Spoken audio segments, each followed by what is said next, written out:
do. So for the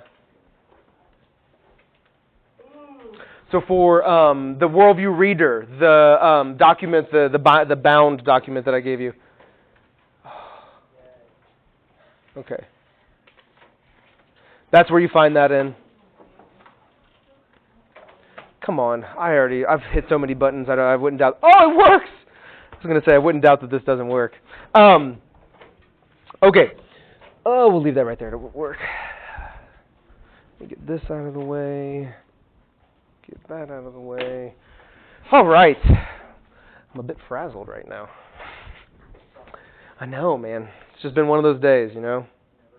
It's a Monday after a weekend. It's always just try to survive. Keep your head above water. Before we begin, let me pray, and then we'll get started. Prayer always helps the center. Yeah. Almighty God, you have given your only Son to be for us a sacrifice for sin, and also an example of godly life. Give us grace to receive thankfully the fruits of his redeeming work, and to follow daily in the blessed steps of his most holy life.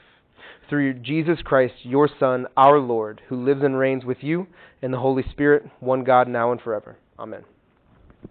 Okay, so let's talk about the Proust questionnaire. What we want to do today is use the Proust questionnaire as kind of like an introduction, like an on-ramp, right, to this. Oh, it's already up here. You didn't see any of this. That ruins all of my points. I know. Good. So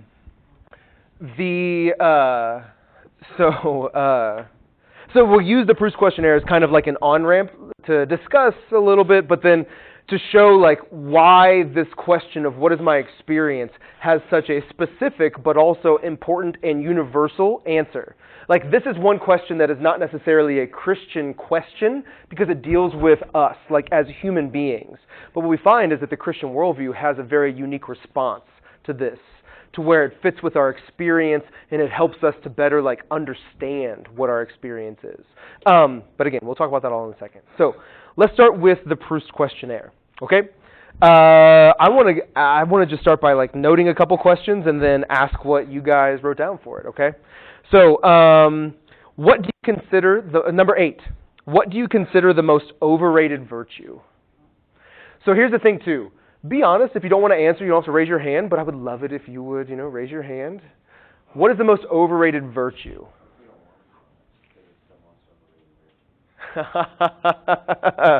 That was intelligent. That was a good joke. He said, what if we don't want to be honest because it's an overrated virtue? Like honesty is an overrated virtue. Well, he was making a joke of it, although it might have been his. That's great. So honesty. Why honesty? We'll get to you next, Yvonne. Why is honesty your overrated virtue? Because sometimes it helps that you don't know certain things. Okay, but okay. Like the difficulty is that I think I agree with you I agree with you in some aspects. Well, I'm not saying be dishonest. I'm just saying sometimes it's okay. I mean, I do that with my kids all the time, right? Like, yeah, whenever they ask hard questions, I'm like, that's because unicorn's blood figured, I don't know, just like try to come up with something because it's way too complex of a question. It's also funny too because like for number 26, what do you most value in your friends? A lot of people might choose honesty. But like the irony of that, right, is that honesty is sometimes something that ruins friendships. So it's that part where it's what you just said, where you don't always have to be honest. Or being honest always is something that's overrated. That's interesting. When we get to morality, I have a quote, and then we spend like half of a day or almost a whole day talking about it. And the quote is, do you agree or disagree with this? I don't want you to tell me now, but we'll save that. Do you agree or disagree?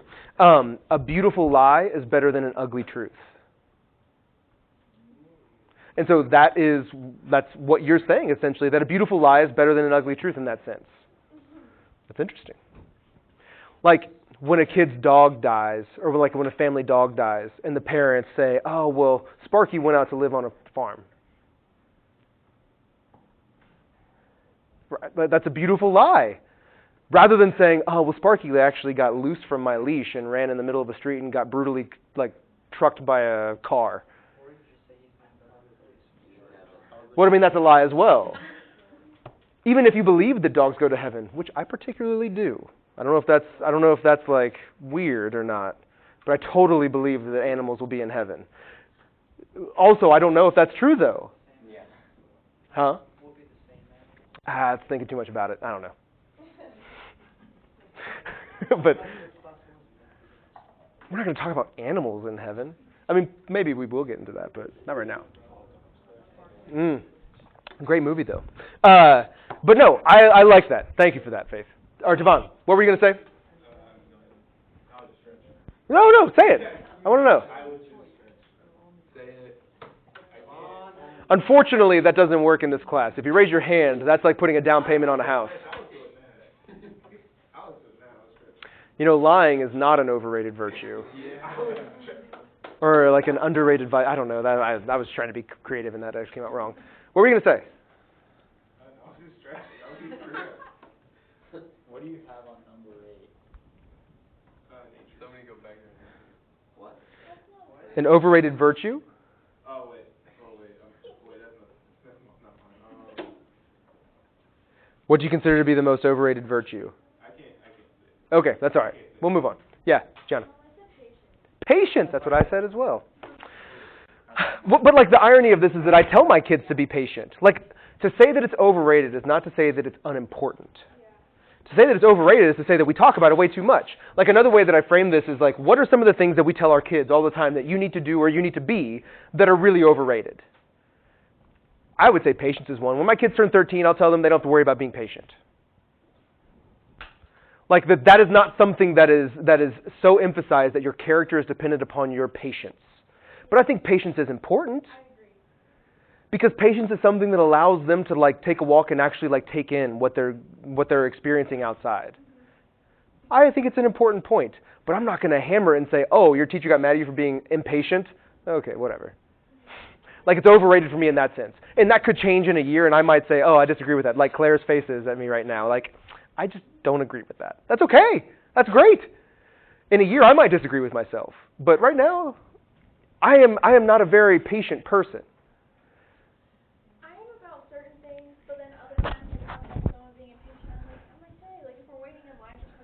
Yeah. It's just like we can't get anywhere, like it's fine, like just relax, like I don't have anywhere to be. But then other times it's like you can only be so patient to like an extent. The line example I think though is not saying patience is something that you need to have, but it's like, because that's like people who are like getting mad about waiting in a line. I don't know if that reflects like their understanding of patience more than it reflects they're like realizing that there are other people that exist other than themselves. Yeah. Maybe that's just the root of like what makes an impatient person impatient. I don't know. But I think that there's something more fundamental there. Patience is important for me only insofar as you don't rush through life. And you don't do things just for the sake of doing them, but you do them because they're meant to be done well. Yeah. But other than that, like when my kids say like, Dad, like, Dad, give me a snack. And I'm like, oh, okay, buddy, just wait 1 second. Like, give me like 30 seconds. And then like 5 seconds later, he's like, Dad, give me a snack. Then I'm like, hey, bud, just be patient. I have this thing to do, and then I will get you a snack. But it's at a point in time, I'm going to be like, okay, like, just go get it yourself, or you can wait for me. Like, patience is not something that is like the key to having like being a good person. But I think it's overrated. I totally agree with you guys. And I might be wrong, but that's why this class is so great, because Claire can disagree, Hannah can disagree, Caleb can disagree, and we're all on the same page in that we disagree. What else? What other virtues are overrated? Yes, exactly. I agree to disagree. What other virtues are overrated?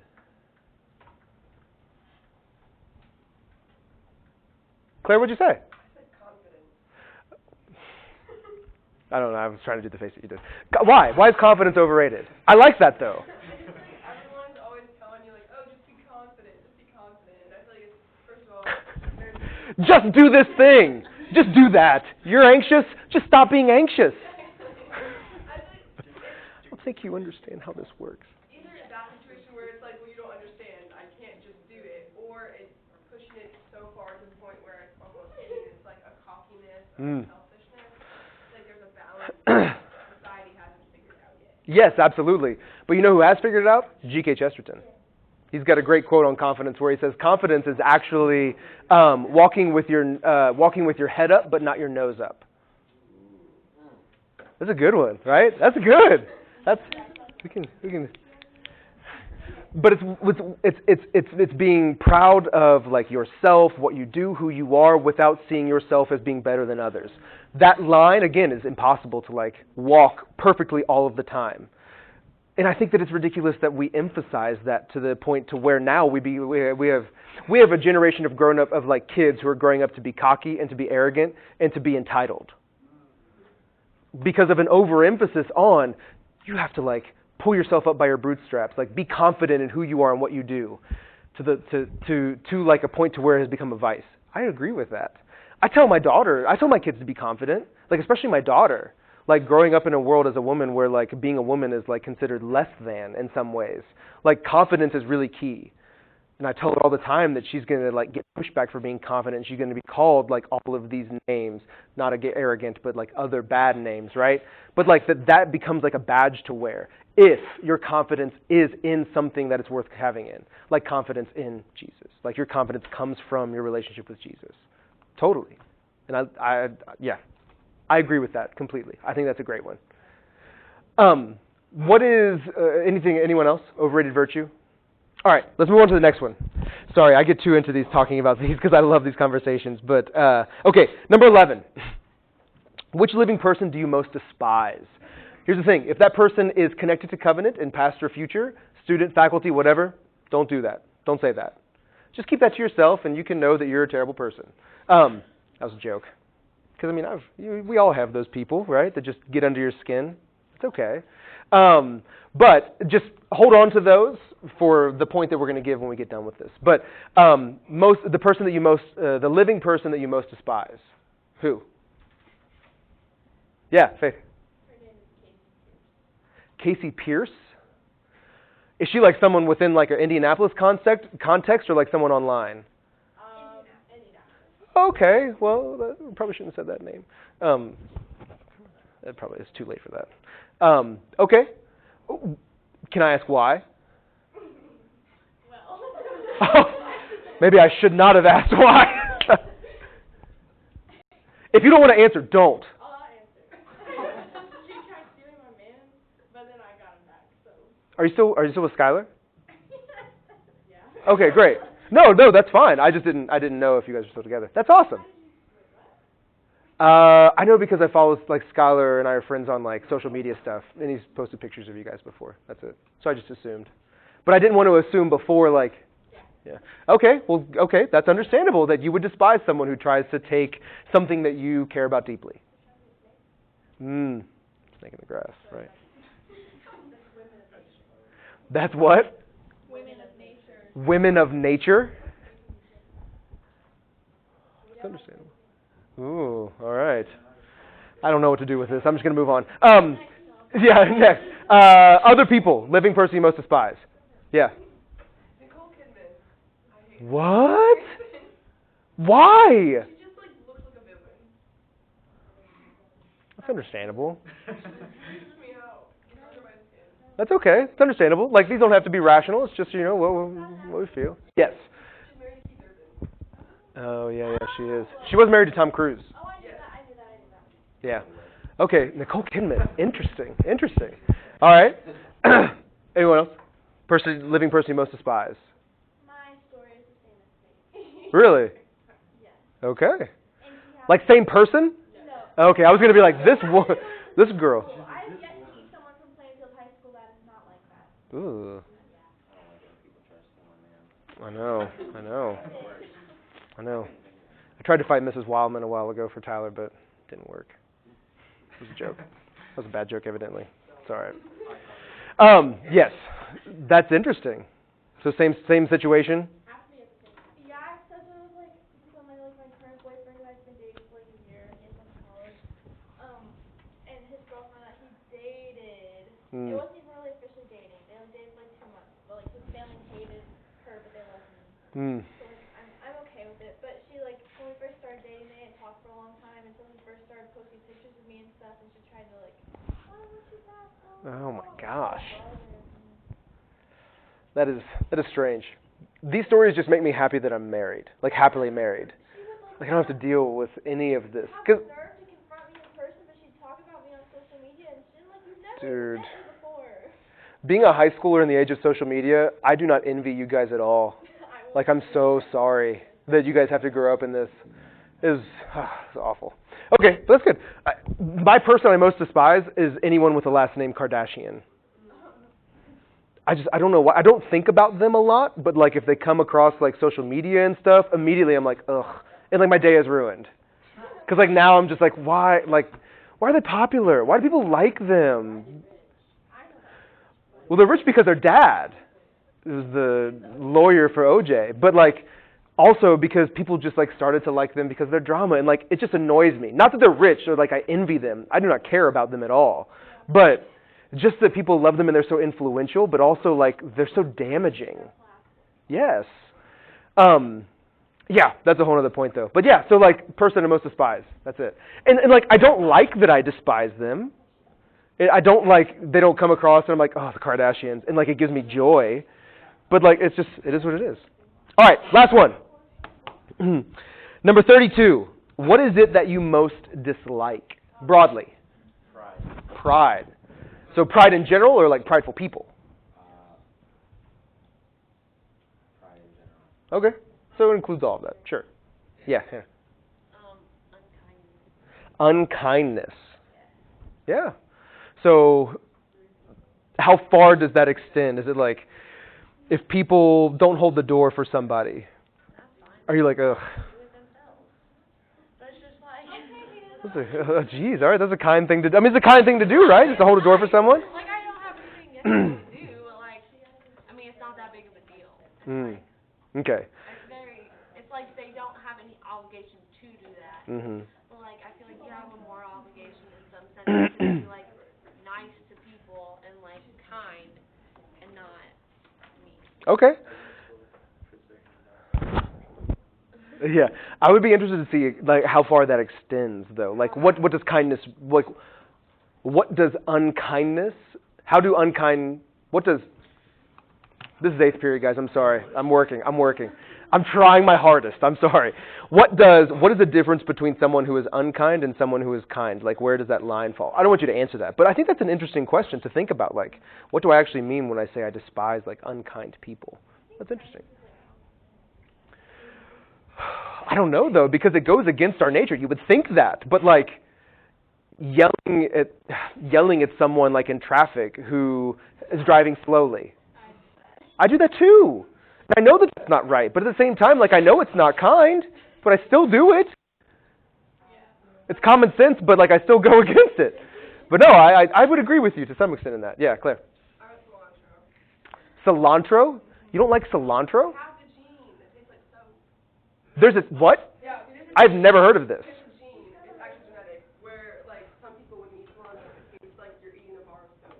What? I have salsa with cilantro. I taste like soap. So you can't eat like, do you have to get like Chipotle like brown rice or like white rice with no cilantro in it? Oh. I know, I love cilantro. But that's terrible. No, but it's okay, Like you can't help your genetics, right? That's crazy. All right, I didn't know that there was a gene that did that. Nice. Oh, I kind of don't like Carelessness. That's a really good one. Carelessness. So doing things like flippantly. Like whether it is an action, it's something you say. Yeah, that's really good. Oh man, that's a good one. Anyone else? Mine, I have two. One is inauthenticity. Like I despise like fake people and just like, but it's also not like fake people, though it is, but it's like the desire that people feel like they need to have to like be fake. Like people who feel like they need to, like that desire, not necessarily the person, right? I hate that people feel like they have to put on a mask and put on a facade for other people. Because it's not always the individual who's fake, but it's like something that causes them to feel like they need to be, or something that pushes them to be fake in that sense. So maybe a little bit of both. I kind of think that also goes along with pride.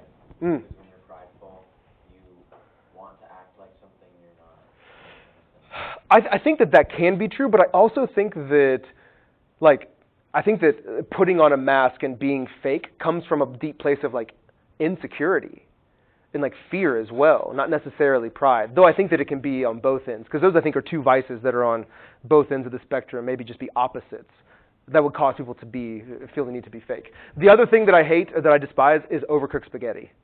Can't take overcooked spaghetti. Like the idea of, oh my gosh, yeah, the idea of eating overcooked spaghetti makes me gag. Like, it's awful. Yeah. I got you. I say cocky people. Cocky people? Absolutely. That overconfidence, right, that we were talking about before. All right, last one. Mine is, I don't know if this is the right prefix for the word, but like uncompassionate and not being compassionate. No, I think it is. Yeah, and by compassion, right, we just mean like just a general like care for other people, or like a care for what other people are going through. Yeah. Quick story, I was at the melting pot the other night for dinner, and like our waiter was obviously either new or something, and if you've ever been in the melting pot before, like you know there's a ton of different things that you have to do with like getting different fondues ready and everything, and there was like he had a lot of tables, so he was kind of busy, and he was obviously flustered, like he was dropping a couple things. Oh. Messed up a couple people's checks, and there was like this table sitting in front of us with this family, and they were just being like so mean to him, and it was obvious that he was having troubles and stuff. And yes, I know that you go out to pay for like the experience and for everything to be right, but like just having like a general understanding that people make mistakes and mess up, and like he was obviously upset and like almost crying at our table, and I was just like, take your time, we're not in a rush, it's okay, we cooked them good, but like that like ruined my whole night almost. Like yeah. I wish I was on like What Would You Do, like that camera show, because I would have definitely confronted that. What would you do? Grown adults. No, that's good. That's I, No, I understand. I was a server, like bartender, bar back at different restaurants for about a decade, like 12 years. And so the idea of compassion, like not everyone has perfect days. Like some people have bad days, even servers, and yeah, that comes up like that. That's really important. That's why I also think that everyone should work in the restaurant service at least for like a year of their life, so that people can just be generally kinder to servers and realize that like if the order comes out messed up, unless I put it in wrong, that actually isn't my fault. Right? Like, yeah, but it's all right. Those are all great. Here's the thing that I want to do with this, because we spent a little bit too much time talking about that, so we got to rush through a couple of these things. Here's the idea. This questionnaire is one that I wanted you guys to fill out because I want you to think about now, not say it, but just like think through, even as we continue throughout this topic. How do your answers that you have given to both the really good questions, like what do you love about yourself, and the really bad questions, like the living person that you most despise, right? How do those make you feel about yourself? And I don't think that it's going to be, all bad or all good. I think it's a mix. And so based on my questions and my responses, and I think that this could be a generalization for all of us as well, is that it really makes me feel like two things, or makes me think about two ideas of how I might feel. Number one is that I am deeply flawed.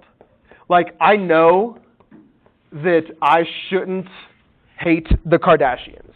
I know that patience is an important thing that I should probably not think is an overrated virtue. I know, X, Y, and Z. But I still think that. Just being honest, right? So I know that there is something that is not necessarily wrong, but something that isn't as good as it should be or could be. But also, I can't just leave it here, because I think that when I answer questions like, what is my idea of perfect happiness, which for me was like watching my kids growing up to be good people. When and where were you the happiest? What do you most like about yourself? Like, what virtue do you, or what characteristic do you want in a friend, right? Like, those are all really good things. And they make me feel good about myself. I'm not saying that the whole goal is to feel good about yourself, right? But like, they make you feel good about yourself. So there has to be something more than just I'm a terrible person. I think that these are the two things. My answers make me feel that I am deeply flawed about myself, that I'm deeply flawed, and that I have this really deep, really inherent, very fundamental value, that I'm valuable, that there is this like goodness within me. This is what Blaise Pascal and Ponce refers to as the theological concept of the duality of man. This is to say that simultaneously we are both great, or we have this like fundamental greatness that comes from being made in the image of God. Genesis 1:26-27. Let us make man in our image. We have this value. That's why bullying is so atrocious. It's because bullying strips away that value, that image that every person has. That's why this idea is not just a theological concept to where Christians believe it, but it is a human concept. I don't hate bullying because I'm a Christian. I hate bullying because I'm human, right? The Christian worldview just has this home for this idea, that it helps us to understand our experience, it helps us to understand who we are, and it helps us to understand what growth looks like. The Christian worldview holds that uniquely as the duality of man. Here's what Pascal says. Man's greatness comes from knowing he is wretched. The only way that we can even understand or achieve this like greatness or this value is by acknowledging that we're flawed.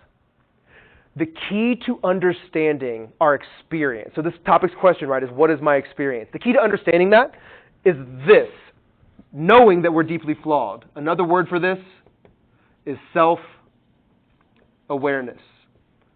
This, I think, or I would argue, is a deeply biblical concept that we find most poignantly in Romans 7, specifically verses 17-25. When Paul says something along the lines of, the thing that I know that I should do is the very thing that I don't do.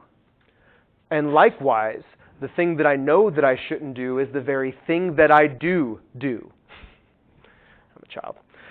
The very thing that I do. That is the epitome of this tension. That I know that I can be better than I am, but also I know that I am deeply fallen, and I will not always, but I will a lot of the times make a choice that isn't the best choice. I know that I can be a kind person, but I know that I'm not always kind. I know that I can be, X, but I'm not always that thing, right? This is the duality of man in a nutshell. So, the whole point of bringing this up is, one, to get to this whole other point, but it's to highlight that any worldview that you hold has to hold this tension right at the front. That it doesn't just say, like nihilism does, that, oh, there's no value, we're all just, we're messed up and we're screwed up. No, because we can do good things, and that shows this value. And it's not like postmodernism or existentialism where it doesn't say, oh, we're not deeply flawed. We just create our own goodness and our truth and our own existence, and that's great. Everything is valuable because we give it value. Oh, everything is great because we do it. No, not really. This is where worldview, the Christian worldview, becomes really unique in that it holds this tension, these two things that are seemingly opposite. It holds both of these on opposite sides of the spectrum, but it holds them together as the same thing, because this is our experience. It's who we are. We live in a post-fall world, and we have effects from that. But also, we have effects from being born, which is the image of God. That is what creates this tension in our experience, like what Paul is going through in Romans 7. Now, here's why this is important, because this idea of the duality of man is the only way, understanding this, is the only way that we can properly understand our experience. So the human experience, let me give you a quick definition. Super easy. Is our daily experiences. Joy, love, hate, anxiety, annoyance, frustration, passion, whatever else. Those are just our daily experiences, all right? So, this is, we got time. Let's take a bit of a detour that we'll try to wrap back around. I want to pose this question, and then I want you guys to give me a couple answers, and we'll come back around to showing how this actually fits with what we're talking about. How have you experienced people to be unhappy? Like, what does an unhappy person do? Just off the top of your head. If you think about an unhappy person, not literally a person, though it could be, what does an unhappy person do? Yes.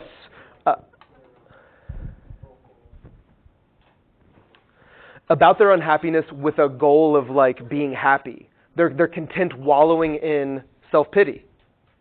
Misery loves company, right? So like I want to bring other people down to my level, to my unhappiness, so that they can be unhappy, so I don't feel as uncomfortable being alone and unhappy. I can be with people and be unhappy. That's called hell. Like literally, right? C.S. Lewis refers to that as the lowest depth of misery, is an individual who brings other people down to himself. That's a question on the thing. But like that's what Lewis would answer that question with. C.S. Lewis is that the deepest depth of misery, or the depth of misery is someone else who brings people down into their own unhappiness, rather than building people up. That's what happy people do, right? Happy people, I think, generally build other people up. But happy people also acknowledge unhappiness and seek to draw people out of that. Unhappy people don't even see happiness. They just want to have everyone where they're at. What else? That's a good one. What else? What do unhappy people do?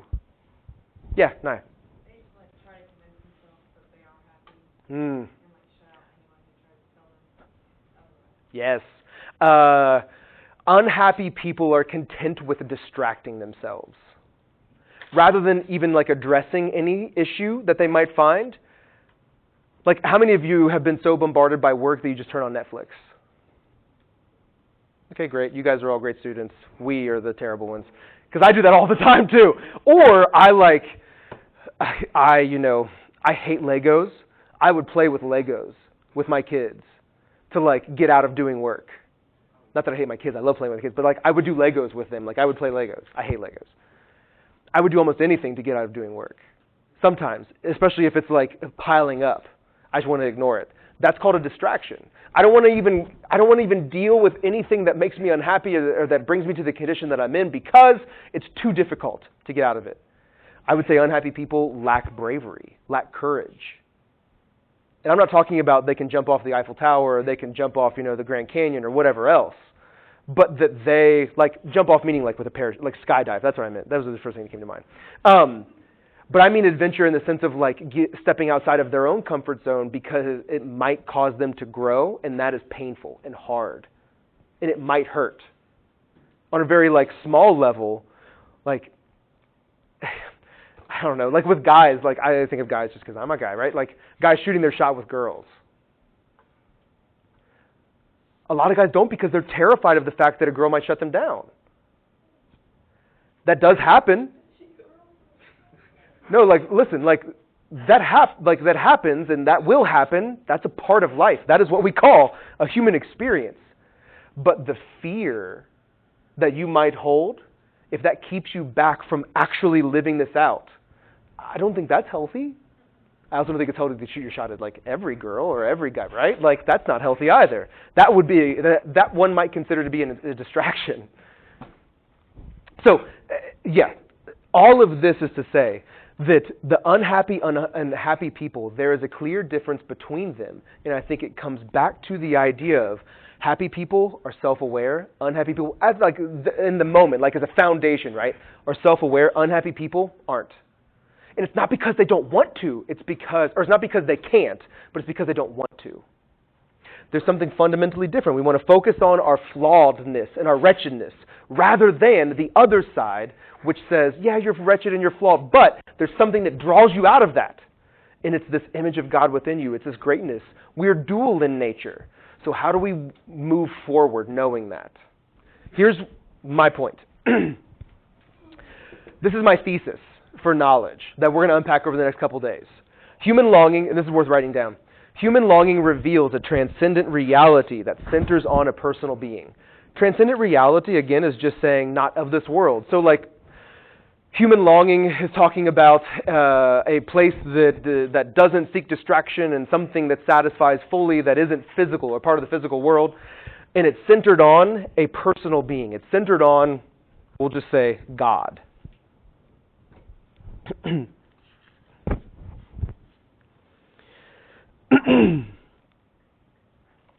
Pascal has this other really great quote talking about happiness and unhappiness, where he says, Ecclesiastes, the book of the Bible, shows that man without God is totally ignorant and inescapably unhappy.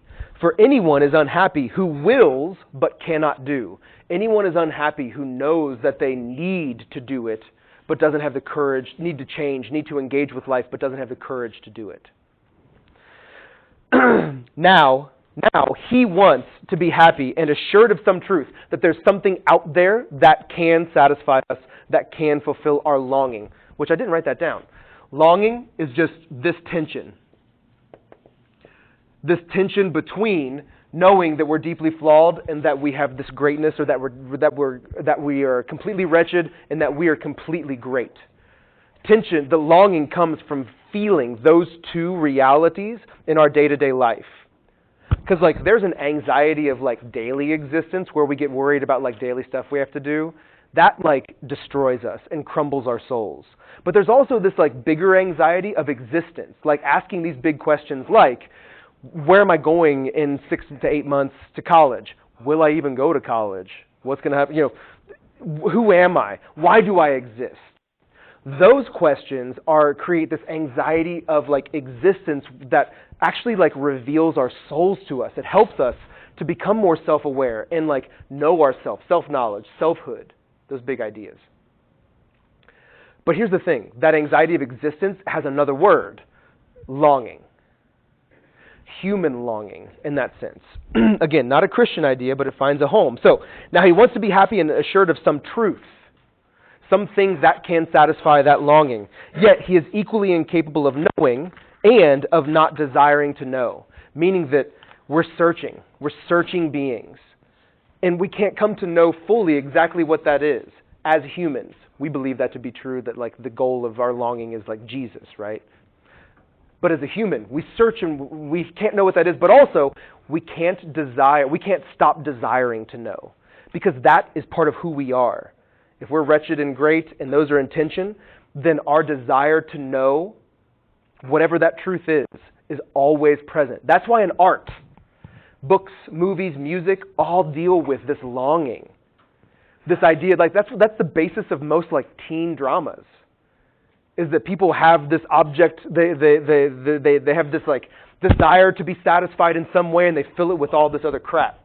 And at the end they realize that it's about knowing myself. That's the beginning of this step that we talk about in Christian worldview. Yes, you come to know yourself, great. Now, what is the object of that desire? St. Augustine puts it this way, and there's no better way that I could put it. I'm going to give you the whole quote later, but I'm going to give you the first half now. Augustine in Confessions says, "Our hearts are restless, O God." Restless is just another word for longing, right? We have restless heart syndrome instead of restless leg syndrome. That's why we try to seek satisfaction in things that really don't fulfill us. I'm not talking about drugs and alcohol and girls or boys or whatever. I'm talking about art, philosophy, and politics are 3 ways that we try to find meaning in this world. But we also find that there's a fundamental lack in those. That I can encounter a piece of art and it moves me, but also I know that immediately, and maybe a week after I leave, I lose that feeling. So it's not fully satisfying. Politics, philosophy, same way, right? So that fundamental lack, because that feeling eventually stops. What then do we do with our restless hearts? Our hearts are restless, oh God, until what? That's what we're going to get over the next couple days. What is the object of our longing? Or what is the proper object of our longing? Okay? Okay. That's it. We're done. Oh, a few minutes early. Well, you're welcome. Doesn't happen always, but probably because 8th period will happen more than it does in other classes.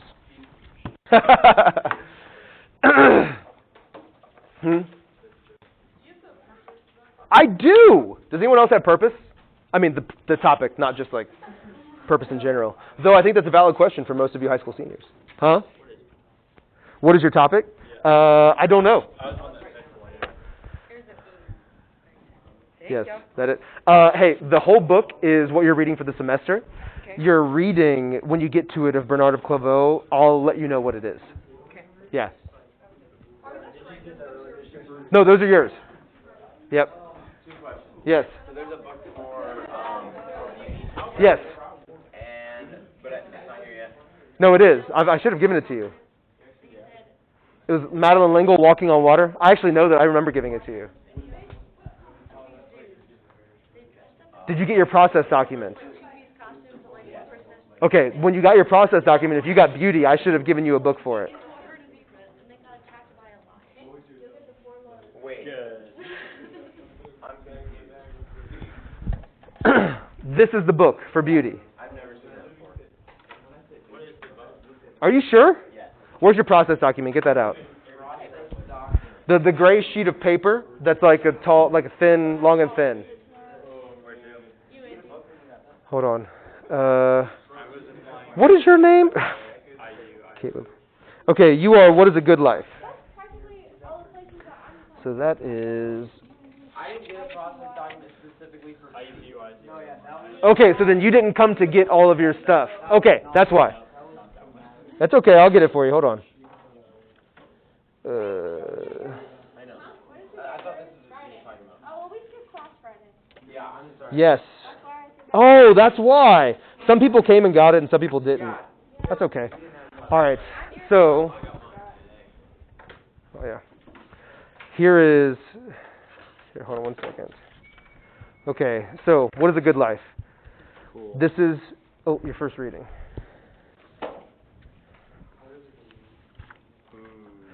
This is your first reading. I know this book. That's okay. This is your first reading, right? So this is the one you'll read, fill out the reading log, sign up for a meeting with me, all of that.